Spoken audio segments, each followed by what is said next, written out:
이렇게 기록적인 폭염에도 건설 또 물류 노동자들의 일손은 멈출 새가 없이 분주합니다. 노동자들이 온열 질환에 걸리지 않도록 가이드라인이 있지만 70%가 어지럼증을 느낄 정도로 현장에 별 도움이 안 된다는 지적이 나옵니다.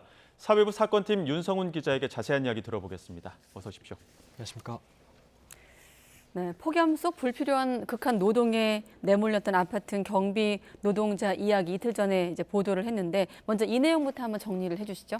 네, 화면을 보면서 좀 설명을 해드릴 텐데요. 네. 이제 나올 화면은 5,000세대가 넘는 대형 아파트 단지 진출입로의 모습입니다.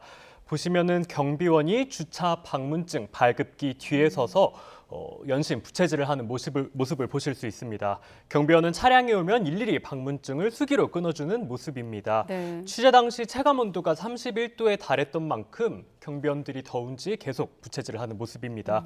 이곳 아파트 경비원들은 대부분 60, 70대 고령인데요. 해당 방문증 발급기는 정상적으로 작동이 되지만 외부인들의 주차를 막기 위해 특정 시간대 경비원들을 투입한 겁니다. 그러니까 저렇게 기계는 방문증 발급기는 잘 작동이 되는데 외부 주차 막으려고 이렇게 경비원 분을 세워놓고 일일이 받는다. 네, 이거죠? 특정 시간대에 이제 그 외부인들의 주차를 막기 위해서 네. 이렇게 이제 직접 경비원들이 작업을 하도록 한 모습입니다. YTN이 접촉한 경비원은 아파트 일부 구성원들이 비인간적이라고 지적했고 상당수 입주민도 노동자들을 극한 상황으로 내몰았다며 안타까움을 감추지 못했습니다. 지난달 관할 노동청에서도 중단을 권고했지만 경비원들의 작업 투입은 중단되지 않았던 상황이었습니다. 그러나 YTN의 보도 이후 아파트 내부에서도 자성 어린 목소리가 나왔고 현재는 야외 작업 투입이 중단된 것으로 확인됐습니다. 그나마 좀 다행인데 폭염 속에 또 힘든 분들이 이러한 또 경비원분들도 있겠지만 특히나 그 건설 노동자분들 힘드실 텐데 어쩔 수 없이 무더위에 노출될 수밖에 없잖아요. 네, 서울 봉천동에 있는 건설 현장에도 YTN 취재기자가 다녀왔습니다. 네. 건설 노동자들은 폭염 속에서도 무거운 자재를 쉴 새 없이 옮겨야만 합니다. 더위를 식히기 위해 선풍기가 달려있는 여름용 작업복을 입었지만 더운 날씨 속 고된 작업에는 큰 효과를 거두지 못합니다. 노동자 이야기 직접 들어보시겠습니다. 이제 땀이 많이 나요. 진짜 땀이 많이 나요. 얻는 거 많이 있어요. 머리 아프고 몸이 피곤해요. 해당 건설 현장에선 노동자들이 온열 질환에 걸리지 않도록 물과 포도당을 마련하고 휴게 시간 동안 휴게실에서 에어컨을 쐴 수 있도록 조치하고 있습니다. 네. 자, 그런데 이런 사례와는 달리 현실 속에선 건설 현장 노동자들 휴게 여건이 잘 보장되지 않는 경우가 많은 거죠. 네, 민주노총 건설노조가 3,200여 명의 조합원을 상대로 조사한 결과 25%는 휴게실이 없다고 답했습니다. 또 노동자들의 20%는 시원한 물을 제공받지 못하는 것으로 집계됐습니다. 특히 폭염에도 별도 중단 없이 일한다고 답한 경우는 무려 82%에 달했습니다. 이 때문에 건설 노동자들의 70%는 어지러움을 느꼈다고 지적했습니다. 노조 이야기 직접 들어보시겠습니다. 공사기간 단축만을 위해서 우리 건설 노동자들이 이 더운 여름 노동부의 지켜지지도 않는 공급 따위가 현장에서는 전혀 먹혀들지 않을 그럴 현실이 두렵습니다. 네, 이번에는 물류 노동자 상황도 한번 짚어봐야 될 것 같습니다. 최근에는 해외에서 아마존 배송 기사들이 폭염으로 파업했다는 소식도 있었는데 국내 물류센터 노동자들이 폭염 대책 요구하고 나섰죠. 네, 물류센터 노동자들 역시 이제 극한 상황이 내몰린 건 비슷합니다. 배송 기한을 맞추기 위해 쉴 새 없이 물건을 실어 날라야 하는 상황입니다. 예. 고된 작업 속 노동자들을 더 지치게 만드는 건 열악한 환경이라고 합니다. 이들은 물류센터 안에 냉방기기도 제대로 설치되지 않았다고 지적합니다. 심지어 1시간에 10분에서 15분씩 휴게 시간을 부여하라는 고용노동부 권고도 지켜지지 않는다고 입을 모읍니다. 직접 들어보시겠습니다. 되게 그냥 무더위에서 그냥 계속 걷고 있는 느낌? 쓰러져 죽을 정도로 약간 좀 힘든 느낌이 있습니다. 그렇다 보니 지난달 30일에는 노동자 한 명이 일하다 쓰러져 병원으로 옮겨지는 일도 있었습니다. 쿠팡노조원 일부는 이런 열악한 환경을 개선하기 위해 파업에 나선 상황입니다. 그러나 쿠팡 측은 법정 휴게 시간 외에도 추가 휴게 시간을 부여하고 냉방 장치를 운영한다고 반박하고 있습니다. 네, 아까 노동자분 목소리 중에 무더위 속에서 계속 걷고 있는 느낌이다. 근데 그걸 넘어서 안타깝게 목숨을 잃는 일도 잇따랐습니다. 지난 6월이죠. 다국적 유통업체 코스트코에서 노동자 한 명이 숨지는 일도 있지 않았습니까? 네, 코스트코에서 주차 관리 업무를 하며 철제 카트 업무를 정리하는 업무에 투입했던 김동호 씨는 지난 6월 19일 숨졌습니다.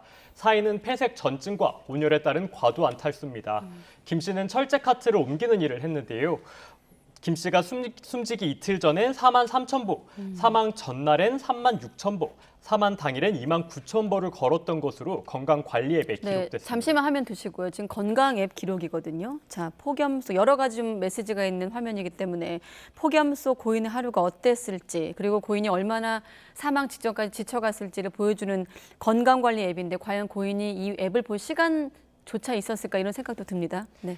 네, 이게 마라톤 거리가 이제 42.195km다 보니까 네. 이제 고인께서 사흘 연속으로 거의 하프 마라톤을 이제 움직인 셈인데 얼마나 고된 작업에 내몰렸는지를 가늠해 볼 수 있습니다. 유족은 김 씨가 숨지기 전 힘들다고 털어놓았다며 원통함을 드러냈는데 직접 들어보시겠습니다. 그날 퇴근하고 와서 자기 엄마한테 뱃자루 눕더니 엄마 너 43,000보 걸었어. 너무 힘들어 그렇게 얘기를 했다고 그러더라고요. 그러나 코스트코 측은 고 김동호 씨를 조문하면서 질병을 숨기고 입사했다는 등의 막말을 퍼부으며 오히려 고인에게 책임을 돌리는 모습입니다. 고 김동호 씨의 49제를 나흘 앞둔 오늘 민주노총 마트노조 조합원들은 추모 집회를 열고 코스트코 사측이 유족에게 한 번도 사과한 적이 없다며 강도 높게 비판했습니다. 또 김 씨가 숨진 건 휴식 공간과 냉방 시설이 없었기 때문이라며 재발 방지 대책을 마련하라고 촉구했습니다. 하루빨리 좀 재발 방지책이 좀 마련이 돼야 될 것 같고요. 농가 상황도 한번 짚어보겠습니다. 최근에 농사일을 하다가 숨지는 일도 잇따르고 있지 않습니까? 네, 우선 피해 상황부터 좀 정리를 해드리면 네. 어제 경북 성주의 비닐하우스에서 일하던 90대 여성이 숨졌고 경북 영천에서도 70대 여성이 밭에서 숨진 채 발견됐습니다. 예. 비닐하우스의 경우 한낮 내부 온도는 40도에서 50도까지도 치솟습니다. 차양막을 설치한다고 해도 큰 효과가 없는 겁니다. 또 야외인 만큼 냉방 시설 등을 갖추는 것도 쉽지 않습니다. 그렇다고 일손을 멈출 수도 없다고 합니다. 장마 이후 폭염이 덮치면서 농작물이 상할 수 있기 때문에 빠르게 수확하지 않으면 한 해 농사를 망칠 수 있기 때문입니다. 농민의 목소리 직접 들어보시겠습니다. 갑자기 고온이 될 때 이 물건 상태가 하루아침에 망가져요. 그렇기 때문에 거의 출하를 못할 때가 많아요. 온도가 안 맞으면 물건이 상하니까. 네. 폭염으로 인해 안타까운 피해가 계속 이어지고 있고 또 여기 앉아서 그걸 보도하는 마음이 참 편치 않은데 아무튼 정부도 온열 질환에 걸리지 않도록 휴게 시간 보장 등을 좀 내용으로 하는 근무 가이드라인을 마련한 것으로 알고 있거든요. 네, 고용노동부는 온열 질환 예방 가이드라인을 만들어둔 상태입니다. 실외는 물, 그늘 휴식, 실내는 물, 바람 휴식을 보장하도록 하고 있습니다. 시원하고 깨끗한 물을 규칙적으로 제공하고 휴식 시간을 시간당 10분에서 15분씩 부여하도록 하고 있습니다. 또 실내와 실외를 나눠 각각 그늘진 장소, 냉방 장치를 마련하도록 권고하고 있습니다. 예, 가이드라인이 있는데 현장에서는 좀 잘 안 지켜지는 게 현실이지 않습니까? 네, 말 그대로 가이드라인 권고 사항일 뿐 예. 강제성이 없기 때문입니다. 특히 가이드라인의 모호한 표현이 실효성을 떨어뜨린다는 지적이 나옵니다. 예. 예를 들어 실외와 실내 상관없이 오후 2시부터 5시까지 무더위 시간대엔 옥외 작업을 최소화하라고 명시하고 있습니다. 그러나 최소화라는 표현부터 구체적이지 않기 때문에 현장에서는 가이드라인이 잘 지켜지지 않고 있는 겁니다. 또 폭염에 노출된 노동자들의 상황은 저마다 다른데 이런 상황을 고려하지 않고 가이드라인이 작성됐다는 비판도 나옵니다. 실제 고용노동부 관계자도 건설 현장 등 일부 상황에 맞춰 가이드라인이 작성된 측면이 있다며 각각 상황에 맞게 제작되면 좋을 거라고 토로합니다.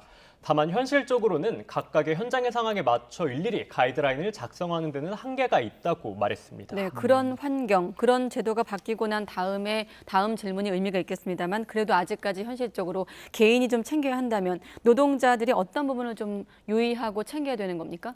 네, 우선 온열 질환에 걸리지 않도록 주의를 하셔야 되는데요. 온열 질환은 뜨거운 환경에 장시간 노출돼 열로 인해 생기는 급성 질환입니다. 두통과 어지러움, 피로, 메스꺼움, 근육 경련 의식 저하 등의 증상이 있습니다. 위와 같은 증상이 나타날 경우엔 바로 병원 치료를 보셔야 합니다. 또 온열 질환을 예방하기 위해선 충분한 수분을 섭취하는 게 권장됩니다.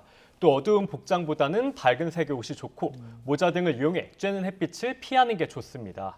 당분간 고온 다습한 찜통 더위가 이어질 것으로 예상되는 만큼 일반 시민과 노동자들 모두 각별한 주의가 필요합니다. 네.